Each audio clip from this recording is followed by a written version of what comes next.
Who was Maduro? Nicolas Maduro is one of the most talked about political figures in modern history. But who is he, and why is his leadership tied up in so much tension between Venezuela and the United States? To understand Maduro, we must first look at Venezuela. Venezuela is a beautiful South American country, incredibly rich in oil, the black gold that fueled its economy for decades. Maduro's background was not that of a typical politician. Before becoming a leader, he worked as a bus driver in Caracas, the capital city. He became a strong union leader, speaking up for workers' rights. Maduro became close to Hugo Chavez, the charismatic president who led Venezuela starting in 1999. Chavez championed a socialist movement called the Bolivarian Revolution, aiming to redistribute wealth to the poor. Maduro served Chavez faithfully, rising to become vice president. When Chavez sadly passed away in 2013, Nicolas Maduro took over the presidency. The Bolivarian Revolution continued, but challenges were growing. Maduro's presidency began just as the global price of oil started to crash. Since Venezuela depended almost entirely on oil sales for income, this was a disaster. The government's money quickly disappeared. As the economy worsened, internal political divisions grew sharper. The United States government, which had often clashed with Chavez, criticized Maduro's policies, calling them authoritarian and undemocratic. These tensions led to sanctions.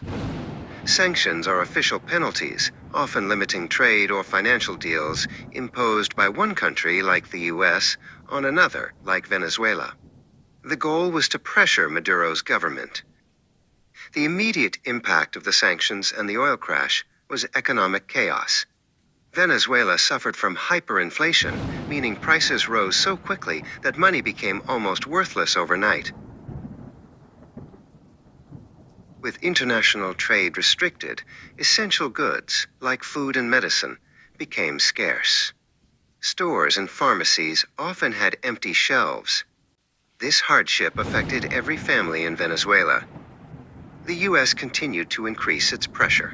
Political leaders in Washington accused Maduro of undermining democracy and violating human rights, urging him to step down. Inside Venezuela, the opposition rallied, leading to massive protests. Octavio, who remembers better days, often found himself torn between supporting the government's goals and suffering the economic reality. The crisis led many young professionals, like Sofia, to consider leaving the country. They found it impossible to study, work, or live normally because of the constant lack of resources. Maduro's government always insisted that the crisis was caused by economic warfare waged by the United States, not by their own policies. They found support from allies like Russia, China, and Cuba. The most severe U.S. sanctions, placed in 2019, targeted the Venezuelan oil industry directly, making it nearly impossible for the country to sell its oil globally. This cut off Venezuela's main source of income. The hardship resulted in a massive migration crisis. Millions of Venezuelans left their homes, moving to neighboring countries like Colombia and Peru to seek food, work, and stability.